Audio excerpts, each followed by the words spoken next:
Supreme court के आईनी bench ने सुपर टैक्स से मुतालिक केस की समाअत आइंदा पीर तक मुलतवी कर दी। जस्टिस अमीनुद्दीन खान की सरबराही में 5 रुकनी आईनी बेंच ने केस की समाअत की।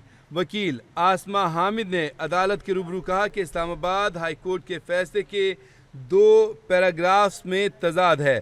आसमा हामिद ने कहा कि एक में कह रहे हैं कि टैक्स नहीं लगेगा, एक में कह रहे हैं कि लगेगा। जस्टिस हसन अजहर रिजवी ने अपने रिमार्क्स में कहा कि सुपर टैक्स में आप कंपनीज से टैक्स ले रहे हैं, नुकसान लोगों का हो रहा है। एफबीआर की वकील आसमा हामिद ने कहा कि मैं कानूनी नुक्ते पर अदालत की मुआवनत कर सकती हूँ, नुकसान या फ़ायदे के हवाले से मुझे इल्म नहीं है। जस्टिस मोहम्मद अली मजहर ने इस्तफसार किया, प्रोविडेंट फंड में कटौती भी होती है। जस्टिस मोहम्मद अली मजहर ने अपने रिमार्क्स में कहा कि फ़ंड बेवाओं को भी जाता है। जस्टिस हसन अजहर रिजवी ने कहा कि अगर नेट बेनिफिशरीज बेमाएँ हों तो क्या कंपनीज रकम किसी दूसरे अकाउंट में ट्रांसफ़र कर सकती हैं। जस्टिस मोहम्मद अली मजहर ने कहा कि यह एतराज़ कहीं उठा है या ऐसे ही दरख्वास्त दायर हो गई है। आसमा हामिद ने कहा कि शोकाज नोटिस गया था जिस पर यह दरख्वास्त आई है। समाअत के दौरान मजीद क्या अदालती कार्रवाई रही, इस हवाले से अपडेट्स देते हैं। इस्लामाबाद से नुमाइंदा कैपिटल टीवी निसार आबिद हमारे साथ लाइन पर मौजूद हैं। जी Nisar Abid, super tax case के बारे में अपडेट कीजिएगा, क्या समाअत के दौरान कार्रवाई रही? आज बिल्कुल आज आईनी बेंच के सामने जो है वो सुप्रीम कोर्ट ऑफ पाकिस्तान में सुपर टैक्स केस से मुतालिक केस की समाअत हुई है। जस्टिस अमीनुद्दीन खान की सरबराही में 5 रुकनी आईनी बेंच ने इस केस की समाअत की है। आसमा हामिद जो हैं वो अदालत में पेश हुई और उन्होंने कहा कि इस्लामाबाद हाई कोर्ट के फैसले के 2 पैराग्राफ जो हैं उसमें तजाद मौजूद है।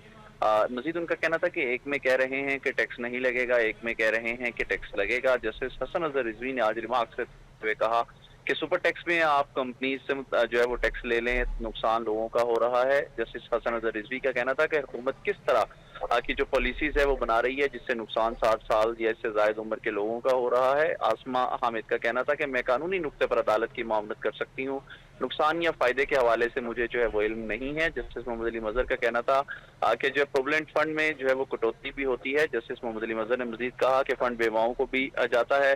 जस्टिस हसन अजहर रिजवी का कहना था कि अगर नेट बेनिफिशरीज बेवाओं हो तो कंपनीज जो है वो रकम किसी दूसरे अकाउंट में ट्रांसफर कर सकते हैं। जस्टिस मोहम्मद अली मजहर का कहना था कि ये एतराज कहीं उठा है या ऐसे ही दरख्वास्त दायर की गई है। आसमा हामिद का कहना था कि शोकाज नोटिस किया गया जिस पर यह दरख्वास्त आई। जस्टिस मोहम्मद अली मजहर ने कहा ये तो जो है वो आबैल मुझे मार वाली बात हो गई है। इसी तरह एफबीआर के वकील रोस्टम पर आए हैं आज और जस्टिस जमाल मंदखेल का एफबीआर के वकील से मुकालमा करते हुए कहना था कि आप क्या वकील हैं। इसी तरह वकील एफबीआर का कहना था कि जी मैं एफबीआर की तरफ से हूं, मेरी 20 दरखास्तें अदालत के सामने लगी हुई हैं।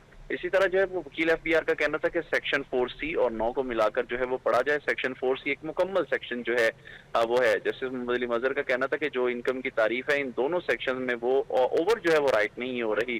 जस्टिस मोहम्मद अली मजहर का कहना था कि इन दोनों सेक्शंस को एक साथ पढ़ने का मकसद क्या है। जस्टिस मोहम्मद अली मजहर का मजीद कहना था कि क्या इन सेक्शंस को इनकम से जो है वो इस्तिस्ना हासिल है। मेंबर एफबीआर का कहना था कि यहाँ ये टैक्स जो है वो पीस नाम नहीं है। इसी तरह जो एफबीआर के मेंबर हैं डॉक्टर इश्तियाक, उनका कहना था कि यहाँ बात आमदन की हो रही है, एक्ट के तहत टैक्स रेट फिक्स होता है। आसमा हामिद का कहना था कि 1979 ऑर्डिनेंस के बाद एक तरमीम आई जिसमें फिक्स जो है वो होता है। इसी तरह केस की जो मजीद समाअत है वो सोमवार सुबह 9:30 बजे तक जो है वो मुलतवी कर दी गई है। जी बहुत शुक्रिया आपका निसार आबिद, आपने तफसीली अपडेट किया।